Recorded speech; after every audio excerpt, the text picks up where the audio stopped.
Boa noite. Hoje nós vamos falar de introdução à programação. Eu, Gabriel Simas, Maria Eduarda Godoy e Roosevelt Viela. Cada um de nós vai pegar uma parte desses seguintes tópicos. Os tópicos são estrutura sequencial, estrutura condicional, estrutura de repetição for e estrutura de repetição while. Eu vou começar falando de estrutura sequencial. Aqui do lado esquerdo nós temos uma imagem mostrando como é implementada a estrutura sequencial básica.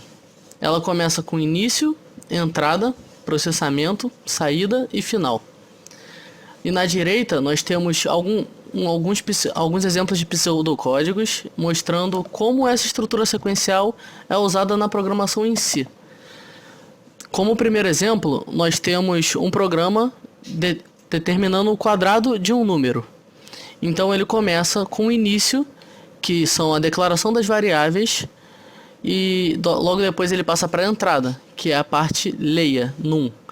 Nessa parte de entrada, o usuário vai entrar no programa e digitar o número que ele deseja que seja feito o quadrado.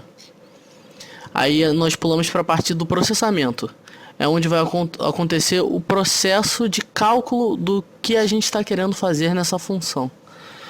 Por exemplo, aqui nós temos a entrada da variável quadrado, logo depois igualando ela ao número vezes ele mesmo, que é o nosso número de entrada.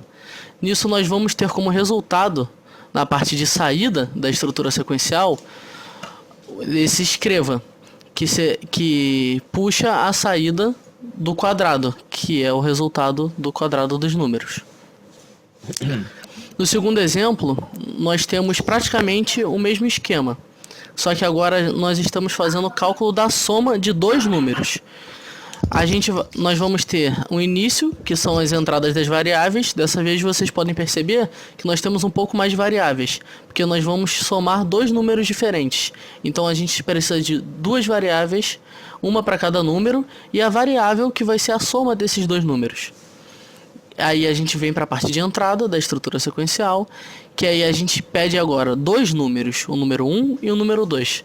Agora você, como usuário, vai ter que dar a entrada com dois números que, por sua parte, na parte de processamento, vão ser somados na soma e vão sair na parte de saída da estrutura, que é o escreva, o resultado da soma desses dois números. E nós temos a entrada, onde nós temos o número e vamos entrar com os dois números que nós desejamos multiplicar. E depois vamos para a parte de processamento. Processamento, ele vai pegar a variável produto e dentro dela vai fazer a multiplicação dos dois números que eu dei entrada na parte de entrada.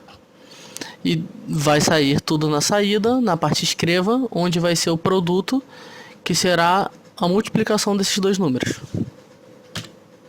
Agora a Maria Eduarda vai falar sobre estrutura condicional.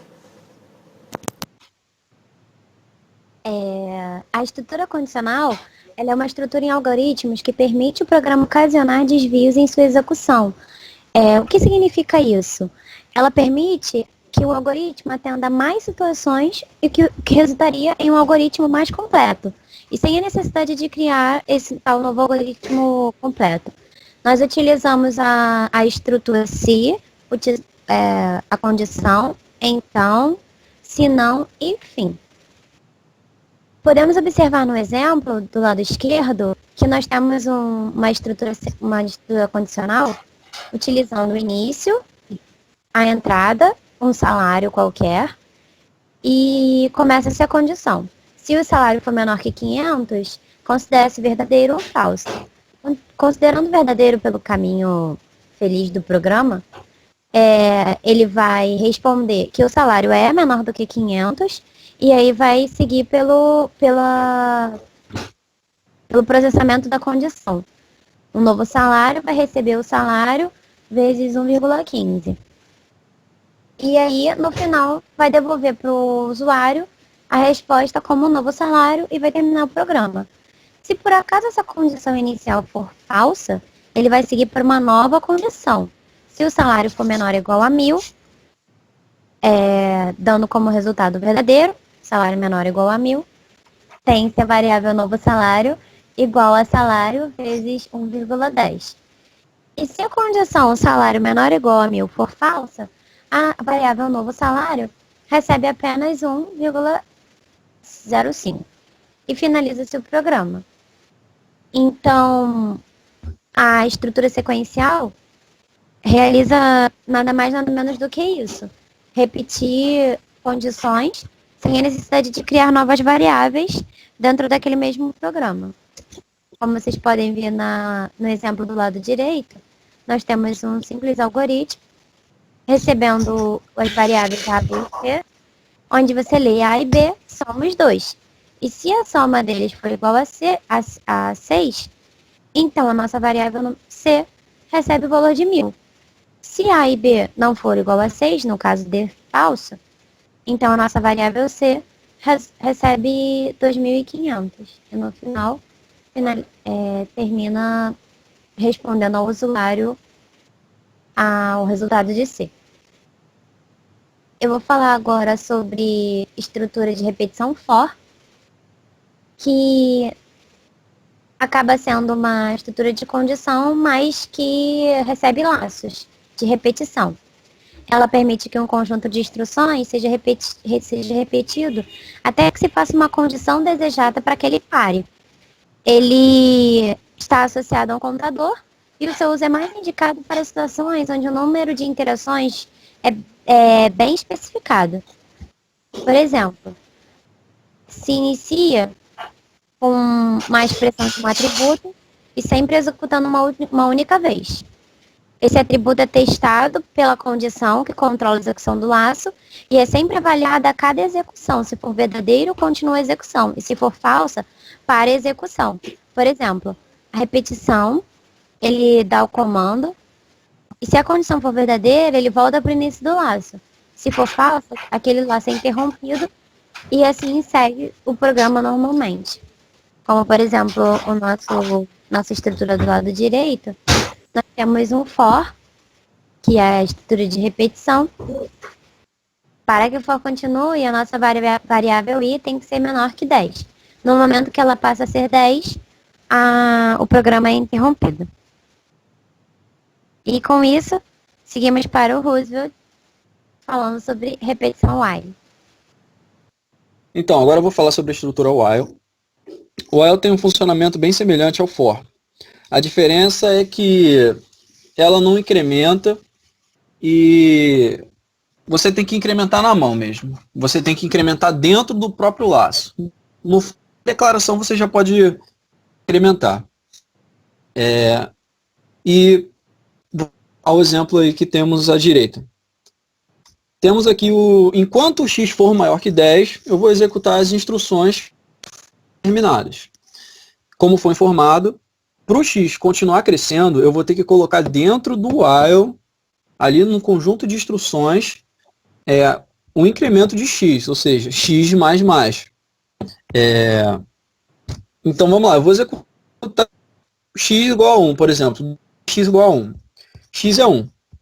Eu vou entrar no while? Não, não vou. Por quê? X tem que ser maior que 10. Agora, eu declarei o x como 11, por exemplo. X é igual a 11. Vai entrar no while? Vai, porque enquanto x for maior que 10, executa esse bloco de instruções.